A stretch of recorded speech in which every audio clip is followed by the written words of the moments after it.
Hello everyone, this is Sudhir and welcome to our YouTube channel. Today we discuss schedule number 7th और 8th। आज हम schedule के बारे में discuss करेंगे। जो शेड्यूल होते हैं इन्हें हिंदी के अंदर अनुसूची कहा जाता है। क्या कहा जाता है बेटा? अनुसूची।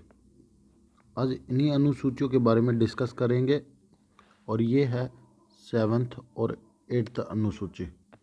7वीं और जो 8वीं जो शेड्यूल है इनके बारे में डिस्कस है, वो करेंगे हम। कौन कौन से सब्जेक्ट हैं वो इसमें आते हैं, ये सारी जो चीज़ें हैं वो आपके साथ डिस्कस है वो की जाएगी। पहले मैं आपको शेड्यूल नंबर 7th के बारे में डिस्कस करते हैं। बेसिक जो चीज़ें हैं, शेड्यूल नंबर जो 7th है इसके अंदर हम लिस्टों के बारे में पढ़ते हैं बेटा।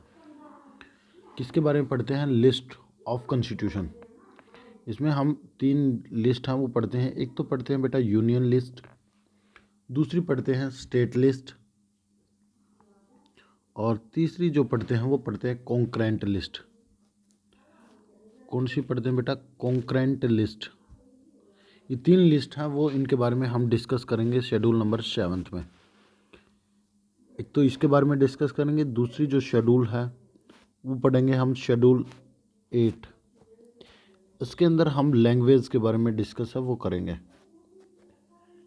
आज हम केवल और केवल ये 2 शेड्यूल हैं इनके बारे में डिस्कस करेंगे और काफ़ी डिटेल से इनके बारे में डिस्कस है वो किया जाएगा। तो चलिए स्टार्ट करते हैं बेटा। देखिए, पहले शेड्यूल नंबर 7th को ही डिस्कस है वो करते हैं। इसके अंदर क्या क्या जो चीज़ें हैं वो इंक्लूड की गई हैं, ये सारी जो चीज़ें हैं वो आपको यहाँ पे देखने को मिलेंगी। देखिए, पहले बात करते हैं यूनियन लिस्ट के। पहले बात करते हैं किसके बारे में? यूनियन लिस्ट की। और अब इसके अंदर 100 सब्जेक्ट हैं, ये बात आप याद रख सकते हैं। अब इसके अंदर 100 विषय हैं और पहले विषयों की जो संख्या थी वो 97 थी। कितनी थी? पहले 97 थी, अब ये बढ़कर कितनी हो गई है? 100 हो गई है। इसके अंदर क्या बताया गया है? इसके अंदर आपको याद रखना है, इसमें जो भी it has those subject on which centre make the law. इसके अंदर सेंटर यहाँ पे आप लिख सकते हो, centre make the law. Centre make the law. इसमें क्या होता है कि जो केंद्र है वही जो कानून है वो बना सकते हैं। इसको हिंदी के अंदर संघ सूची कहा जाता है। इसको क्या कहा जाता है? संघ सूची। ये बात आप याद रख सकते हैं। अब कौन कौन से विषय हैं वो इंक्लूड किए गए हैं, चलिए एक बार उन्हीं को देखते हैं बेटा। इसके अंतर्गत जो हैं वो आते हैं बेटा हमारे हाई कोर्ट। पहले बात करते हैं सुप्रीम कोर्ट, भी इसी के अंदर है, वो आता है हमारा सुप्रीम कोर्ट, हाई कोर्ट। यहाँ पे मैं सिर्फ और सिर्फ जो मेन है वही लिखता रहूँगा बेटा। बोर्ड, टैक्स और all India radio. All India radio है वो भी इसी के अंदर इंक्लूड है वो किया जाता है। और क्या क्या आते हैं इसके अंदर? यूपीएससी। यूपीएससी की जितनी भी जो सर्विस है वो सारी इसी के अंतर्गत आती हैं। सेंसस। सेंसस के बाद आरबीआई। आरबीआई भी इसी के अंतर्गत इंक्लूड है वो की जाती है। डिफेंस। डिफेंस की बात करें या फिर मिलिट्री फोर्सेज, जो भी मिलिट्री फोर्सेज हैं वो सारी की सारी इसी के अंतर्गत है वो आती हैं बेटा। पासपोर्ट और वीज़ा। पासपोर्ट और वीज़ा ये भी इसी के अंतर्गत हैं वो आते हैं। वॉर एंड पीस, किसके साथ युद्ध करना है और किसके साथ शांति है वो बनाए रखनी है, ये भी किसका काम है? पूरा का पूरा सेंटर का काम है। इसके अंतर्गत आती हैं आपको फॉरेन लोन। फॉरेन लोन, विदेशी लोन के बारे में। हायर एजुकेशन, किसके बारे में बेटा? Higher education. ये जो सारे जो सब्जेक्ट हैं वो आते हैं किसके अंतर्गत? यूनियन लिस्ट के अंदर। हायर एजुकेशन एंड रिसर्च, ये सारे के सारे किसके अंतर्गत आते हैं बेटा? ये मैं आपको बता चुका हूँ किसके अंतर्गत हैं, यूनियन लिस्ट के अंतर्गत। और काफ़ी हैं, जैसे नेशनल वाटरवे है, नेशनल एयरवे है, रेलवे है, ठीक है ना, सीबीआई है, न्यूक्लियर भी है, मिनरल्स भी हैं, ये सारे इसी के अंतर्गत आते हैं। चलिए अब आगे बात करते हैं सेकंड लिस्ट के। जो सेकंड लिस्ट की मैं बात करूं तो वो है हमारी स्टेट लिस्ट। कौन सी है बेटा? State list. नाम से ही स्पष्ट होता है, इस पे जो कानून है, state make the law, state make the law. इस पे जो स्टेट है वही जो कानून है वो बनाएगा, जो स्टेट है वही कानून बनाएगा। और इसके अंतर्गत आज प्रेजेंट में जो सब्जेक्ट हैं वो हैं 61 सब्जेक्ट। प्रेजेंट में आज जो सब्जेक्ट हैं वो है 61, और पहले जो सब्जेक्ट थे वो थे 66। पहले 66 थे और अब इनकी जो संख्या है वो कितनी है? 61 है। अब बात करते हैं कि इसके अंतर्गत आते कौन कौन से हैं, उन सारी चीज़ों पे डिस्कस है वो करेंगे। चलिए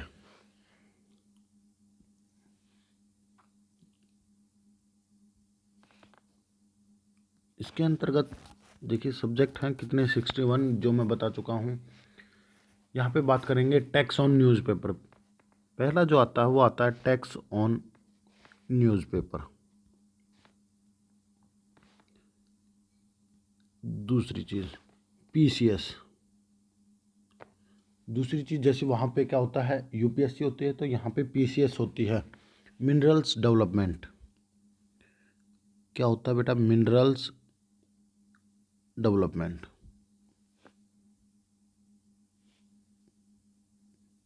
मिनरल्स डेवलपमेंट है वो आपको देखने को मिलती है। ये जो सब्जेक्ट है लैंड रिवेन्यू, लैंड रिवेन्यू। आगे मैं बात करूं tax on agriculture income, tax on agriculture income, ये भी किसी के अंतर्गत आते हैं? स्टेट के अंतर्गत आते हैं। Land irrigation, land irrigation, entertainment, cinema, sports, ये सारे। और इसमें एक चीज़ और याद रखना, पुलिस, ये इम्पोर्टेंट है बेटा। पुलिस, शराब, road, agriculture, local government, jail, public health, ये सारे के सारे किसके अंतर्गत आते हैं? ये आते हैं स्टेट लिस्ट के अंतर्गत। अब बात करते हैं कॉन्करेंट लिस्ट। जो कॉन्करेंट जो लिस्ट है, ये कौन सी लिस्ट है? होगी हमारी थर्ड लिस्ट। थर्ड लिस्ट के बारे में है वो डिस्कस करेंगे हम। तो ये जो है वो ऑस्ट्रेलिया से ली गई है। कॉन्करेंट जो लिस्ट है ये ऑस्ट्रेलिया से ली गई है, और जबकि दो ये जो लिस्ट थी वो हमारी 1935 के एक्ट के अनुसार ली गई हैं। 1935 का जो एक्ट आया था उससे ली गई हैं। और इसके अंदर जो सब्जेक्ट की मैं बात करूं, जो सब्जेक्ट हैं वो पहले कितने थे? 47 थे। पहले जो सब्जेक्ट थे वो 47 थे, और अब इनकी जो संख्या वो बढ़कर कितनी हो गई है? 52। कितनी हो गई है बेटा? 52। 5 जो हैं वो ऐड कर दिए गए हैं। कितने सब्जेक्ट बाद में ऐड किए गए? 5 जो सब्जेक्ट हैं वो बाद में ऐड किए गए। ये आपसे पूछ सकता है कि कब ऐड किए गए, कब ऐड किए गए, इसके बारे में आपको जानकारी है वो होनी चाहिए। 5 सब्जेक्ट है वो 42वें कॉन्स्टिट्यूशन के दौरान हुए। 42वां जो कॉन्स्टिट्यूशन अमेंडमेंट है वो हुआ था 1976 के अंदर। कौन कौन से ऐड किए गए ये मैं आपको बता देता हूँ। पहला तो ऐड हुआ एजुकेशन। पहला किसके अंतर्गत ऐड किया गया? पहला ऐड किया गया एजुकेशन। दूसरा जो हुआ वो हुआ फॉरेस्ट, दूसरा फॉरेस्ट। और तीसरा क्या हो सकता है? तीसरा होगा वर्ल्ड लाइफ सेंचुरी।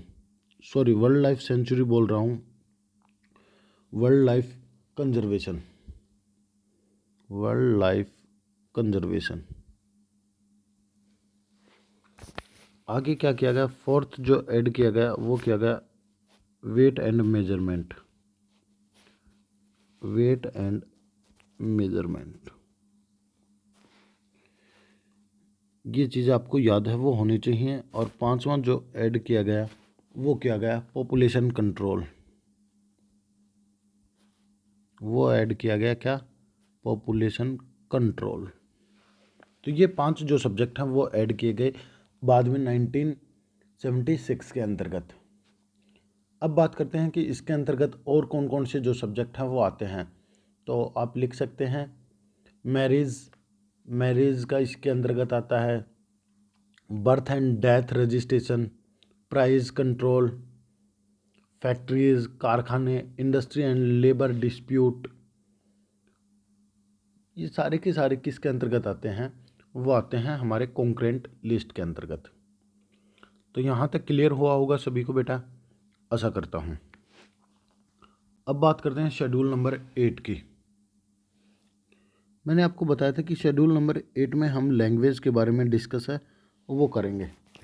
लैंग्वेज के बारे में आपसे डिस्कस है वो किया जाएगा, और कौन सी लैंग्वेज होगी, कब कौन सी जो लैंग्वेज है उसको अपनाया गया, ये सारी जो चीज़ें हैं वो डिस्कस होगी।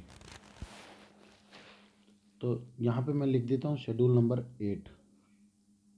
कितना, शेड्यूल नंबर 8, और इसके अंतर्गत हम जो डिस्कस करेंगे वो लैंग्वेज के बारे में करेंगे। लैंग्वेज मतलब भाषा, भाषा के बारे में डिस्कस करेंगे। और हमारे कॉन्स्टिट्यूशन में टोटल लैंग्वेज की मैं बात करूँ, टोटल लैंग्वेज की मैं बात करूँ एट प्रेजेंट, तो आज हैं हमारी 22 भाषाएं हैं। जब हमारा कॉन्स्टिट्यूशन बना, जो बना कॉन्स्टिट्यूशन उसे बेसिक कॉन्स्टिट्यूशन है वो कहा जाता है बेटा, बेसिक कॉन्स्टिट्यूशन है वो कहा जाता है। और उस समय हमारे कॉन्स्टिट्यूशन में 14 भाषाओं को मान्यता प्राप्त थी। कितने, कितनी भाषाओं को, 14 भाषाओं को मान्यता है वो प्राप्त थी। अब आपसे पूछ सकता है कि वो कौन कौन सी थी, इनके बारे में ज़्यादा पूछेगा नहीं, पर यूपीएससी के अंदर है वो आप थोड़ा डिटेल में आपको पता भी होना चाहिए बेटा। ये 14 भाषाएं कौन सी थी, तो पहले मैं आपको लिखवा रहा हूँ, आप आसानी से उनको सुन सकते हैं और लिख सकते हैं। पहली जो भाषा थी वो थी असमी। असमी मतलब असम की भाषा है ये, असमी। दूसरी जो भाषा थी वो थी हिंदी, दूसरी जो भाषा थी वो थी बेटा हिंदी। और तीसरी भाषा की मैं बात करूं तो वो थी बंगाली, बंगाल की जो भाषा थी बंगाली। आप इनको लिख सकते हैं आसानी से, बंगाली। आगे मैं बात करूं तो चौथी थी उर्दू। पांचवी भाषा की मैं बात करूं तो वो थी गुजरात की, गुजराती। गुजरात की जो भाषा थी गुजराती। ये काफ़ी इम्पोर्टेंट है बेटा, यूपीएससी के अंदर आपसे पूछ सकता है। और छठी भाषा की मैं बात करूं तो वो थी महाराष्ट्र की, मराठी। वो कौन सी थी बेटा, मराठी। अब बात करते हैं सातवीं लैंग्वेज की, कि जो सातवीं जो लैंग्वेज थी वो थी पंजाब की। पंजाब के अंदर कौन सी बोली जाती है, पंजाबी। देखिए यहाँ पे कुछ स्टेट ऐसे हैं जिनकी जो लैंग्वेज है वो पहले से ही ले रखी है। आठवीं थी कश्मीर की, कश्मीर की कौन सी है, कश्मीरी। ये थी बेटा कश्मीरी, कश्मीरी भाषा। 8 हो चुके हैं। अब कितनी बची हैं, 6 भाषाएं बची हैं। देखिए फिर है, हमने कन्नड़, कनाडा के, सॉरी कनाडा की बोल रहा हूँ, कर्नाटका के हैं कन्नड़। कन्नड़ और 10वीं जो भाषा है वो है मलयालम। ये क्या है? ये है बेटा मलयालम। आप मेरे को बताएंगे कि मलयालम कौन से राज्य की भाषा है। 10 हो चुकी हैं। 11वीं जो भाषा है वह है उड़ीसा की, ओडिया। ये है बेटा ओडिया, उड़ीसा की भाषा है ओडिया। चलिए, और नंबर 13 पे कौन सी भाषा आती है? तमिल। तमिलनाडु की जो भाषा है तमिल, वो इंक्लूड की जाती है। और फिर उसके बाद इसी के अंदर, तमिल के अंदर ही बोली जाती है तेलुगु। अब जो एक नया राज्य है वो बनकर तैयार हो गया है। ये 14 भाषाएं थी जो मैंने आपको बताई हैं। असम, गुजराती, हिंदी, बंगाली, उर्दू, कन्नड़, मलयालम, उड़िया, मराठी, पंजाबी, कश्मीरी, तमिल और तेलुगु। ये 14 जो भाषाएं हैं वो बोली जाती थी, या मतलब मैं कहूँ कि जो मान्यता थी वो प्रदान कर रखी थी। अब यहाँ पे बात करते हैं बेटा हम किसके बारे में, कि जो 4 जो भाषाएं हैं उनके बारे में। हमारे देश के अंदर कॉन्स्टिट्यूशन अमेंडमेंट हुआ 21। 21वां कॉन्स्टिट्यूशन अमेंडमेंट है वो आपको देखने को मिला। अब ये पूछ सकता है कि कब हुआ और कौन सी जो लैंग्वेज है वो ऐड की गई। ये 1967 के अंदर हुआ और इसके अंतर्गत एक लैंग्वेज को ऐड किया गया। वो लैंग्वेज कौन सी थी ये भी आपको पता होना चाहिए। वो थी सिंधी लैंग्वेज।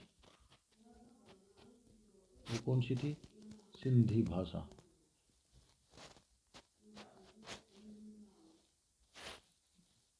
तो आपको पता चल गया बेटा कौन सी भाषा को ऐड किया गया। सिंधी भाषा को ऐड है वो किया गया।